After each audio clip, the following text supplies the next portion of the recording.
What's up, everyone? I'm back. So today I'm going to show you guys how I've been waking up to money almost every single day in the past month, just straight up betting on tennis and finding the best lines using this research tool right here called PickFinder, and also how to find bait lines on PrizePicks and how to avoid using the last five stats because a lot of them are baits. So I'll show you exactly how to do that with PickFinder. Again, if you guys don't know how to use this research tool, I have multiple videos on how to use it and other videos on this account. So go watch those because it's going to help out a lot as well, just overall knowing how to use this tool. But I'll explain a lot in this video too. So as always, you want to start on the props tab of PickFinder right here, and I want to filter by just PrizePicks since that's the main app I use. So I'm just going to clear this and just select PrizePicks. You can pick any app that you want. If you have any of these sports books or apps, you can just select that.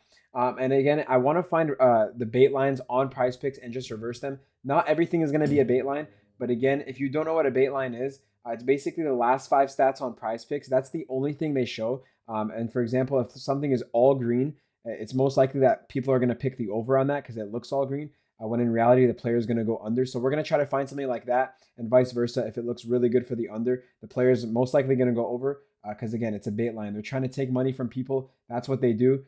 They want people to lose. They do not want people to win, which is why, again, we recommend a research tool like PickFinder to help you avoid these bait lines. So I'm just going to filter just off last five, and I want to find stuff that's been hitting in the last five, but overall that looks good for the under.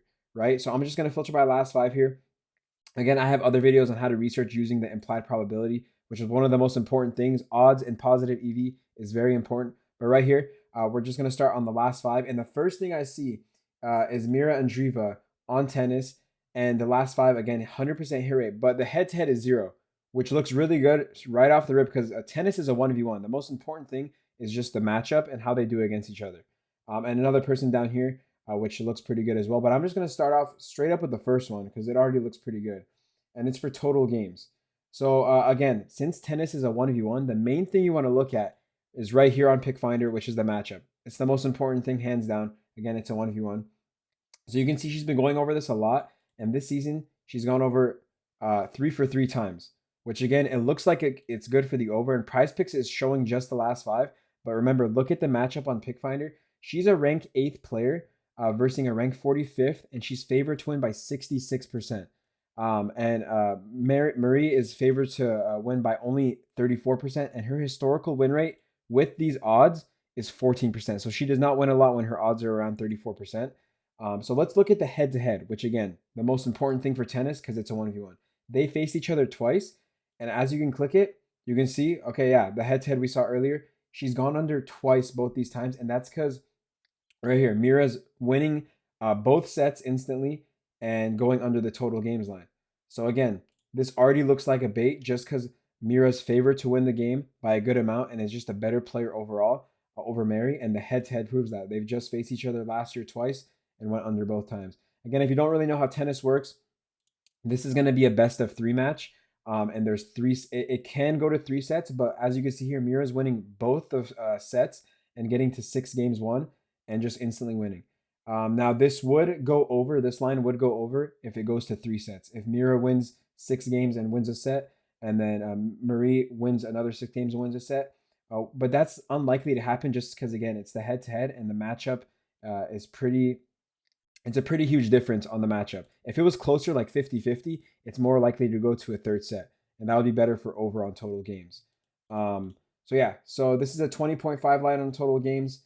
Again, since she won, or it went 6-3 and then 6-3, that's 9 plus 9, which is 18. So that's exactly how tennis works for the total games. So already, yeah, this looks a pretty good under. But since she's favored to win, I want to look at some of her other lines, maybe aces or maybe fantasy points, which I really like fantasy score lines too for tennis, because if a player's projected to win and you take their over, it's most likely going to cash out because they're projected to win. They're going to be winning more sets and just getting more aces overall in general. But right here, so the last five for this doesn't look too good. It looks pretty good for an under because she's barely getting it. But again, the matchup's the most important thing. Let's look at the head-to-head. She's gone over twice because she's won both times. Makes sense. And you can also filter by so many things on PickFinder. Let's filter by win-loss. She's most likely going to win, better rank, and favorite to win. Filter by win. She's cashed out almost every single time, basically. In her last 20 games, 95%. So overall, this looks pretty good for an over already just because the head-to-head. And when you filter by win, she's going over. So this is already one good pick. I'm going to leave that in the pick builder right here for the over. And we're going to look at another one. Maybe Marie has another line that's pretty good for an under that we can see, because this is overall a pretty good matchup because the head-to-head is very consistent. Mira's winning both times and Marie's losing. So that's really consistent. So we'll leave that on the left, and we're going to find another one right now. So now I'm going to go to Marie's lines because her lines could be good as well too. But before we do that, again, you can also see line movement on PickFinder. You can see this line released at 10:50 a.m. at 17.5, and it did go up. So PrizePicks is increasing the line as time goes by because they know she's more likely going to go over too. But yeah, so that's already a good sign as well. Remember, you can use other stats too, like advanced averages, opponent form, and everything right here too, and filtering by the court too, which you can do on PickFinder as well, which is pretty important as well. But let's go straight to Marie's lines. And again, we already know the matchup from Mira's lines before. So we're just going to go through her line and see. She has no fantasy score line. Aces, there's no line on PrizePicks for me other than a goblin. I wouldn't take a goblin for that. Let's go to the games. So total games, again, not on PrizePicks because Mira had a total games line for it. But let's go to games one right here. And as you can see right here, it's at 10.5. Again, it looks pretty green for the over. And right here, you can see the last 5 on PrizePicks. If you look at it through the PrizePicks app, they are only showing this, nothing else, no matchup, nothing. Which obviously if people are going to see this and they don't know much about tennis or research, they're going to take the over on this because they're going to see it's most likely green. But again, we have to look at the head-to-head here. Let's go to it. And you guys can see right here, she's gone under both times, lost, didn't even win a single set. And this line is at 10.5, which is honestly pretty high for this head-to-head. Even if she won a set and she lost the rest, she's still going under on this line, right? Because again, she needs to win 11 games to go over. Right here, she won 3, then 3, only 6. Remember, it could go to 3 sets.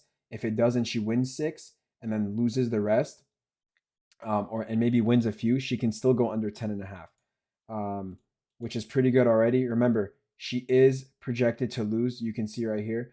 Let's go to filter by loss and see how it looks. And as you can see, it looks better for the under too. But the main thing I want to look at here too is when someone is facing a top 10 player, I have to filter by that too, which you can, again, do on PickFinder, which is why this tool is so useful. You can filter by almost everything. So right here, Mira is ranked 8th. I'm going to filter by opponent rank and just do top 10 and see how she does it against top 10 players. And as you can see, the under looks so much better for this. She's gone under. She's faced top 10 players 13 times and has gone under every single time, but 3 times. So she had good games on those ones. Otherwise, the consistency looks really good for the under on this. And this was at 11 and did get decreased. So 11 is even better value, but I'm so confident this is going to cash out for the under that I'll still take 10.5 for this because it looks so good. Again, you got to look at multiple different factors. Head to head, it's literally a 1v1. She went under both times against her last year. Filtering by the same top 10 rank, she's gone under a ton. And when she's losing, she's going under. So overall, again, you got to look at everything. This is the last few games of her stats. And a lot of lines could be baits out there. Remember, sometimes if it looks like this, it could be a good over too. Just make sure you look at everything, like the head-to-head matchup. Everything matters. Again, I showed you guys how to do it here. So yeah, use the filters right here and the head-to-head too. And you guys can see this is a pretty good under. So these two are pretty good. And you could take I don't think you could take this on the same slip. So you can take these, find a pair for either one of these, and then lock it in. So we got one over here because Mira's favorite to win, and then Marie's favorite to lose. So we're going to take the under, and the head-to-head for both those are 100%. Looks really good. And this game happens in 1 hour and 50 minutes. So this is Waking Cash. You guys can see on the bottom right, it's 11:40 p.m. So we can lock this in, go to bed, and we can wake up to some green. This is what I've been doing for so long. Again, never use last 5 on PrizePicks. They don't want you to win. That's all they show you. They don't show you anything else. And the popular tab too. So many people are taking bait lines and losing every single day. That's how PrizePicks makes their money. And again, we don't want you to do that here on PickFinder. Remember, use these features. It's going to help you cash out more. So yeah, I'm going to let these play out, and I'll come back tomorrow when they cash out. I'm so confident they will because everything looks good about it. So yeah, we'll come back when it cashes out. And what did I say? Both picks cashed out so sweat-free, and I woke up to them cashing too, which was the best feeling. And also that total games line we looked at earlier as well, cashed out for the under when all the last 5 was green. And that literally proves that the last 5 stats on PrizePicks do not matter at all. And people that don't have a research tool are mainly going to be losing their picks just because of that. It's complete baits. PrizePicks does not want you to win. They're trying to take money from people by showing those stats. So make sure, again, go get PickFinder if you guys don't have it, because I literally showed you guys this research tool works, and then the last 5 doesn't matter. It's all about the matchup. And if you're looking at other sports too, injuries and everything like that. But mainly for tennis, you guys saw the head-to-head was both. For the fantasy score, she cashed out the over twice. She's favored to win and ranked better, just a better player overall, and she did it once again. And for the total games under, last 5 again was basically all green. She's been winning so many games because the people she was facing weren't as good. It was worse ranked players. And you guys saw she cashed the under. Only 4 games won too, which is pretty crazy. So it was a sweat-free cash. I told you guys I'd take the bump too for the under. And again, yeah, so both plays cashed. Again, make sure you guys go get PickFinder. We even posted these plays or these picks in the premium PickFinder Discord, which again comes with PickFinder, the research tool, for completely free. So go get PickFinder if you guys don't have it. Remember, it's the cheapest research tool out there. Has the most sports and esports stats too. If you guys want to know how to research with it too, I have multiple other videos on this account. You guys can go watch those videos. Appreciate you guys for watching the video, and good luck on your picks.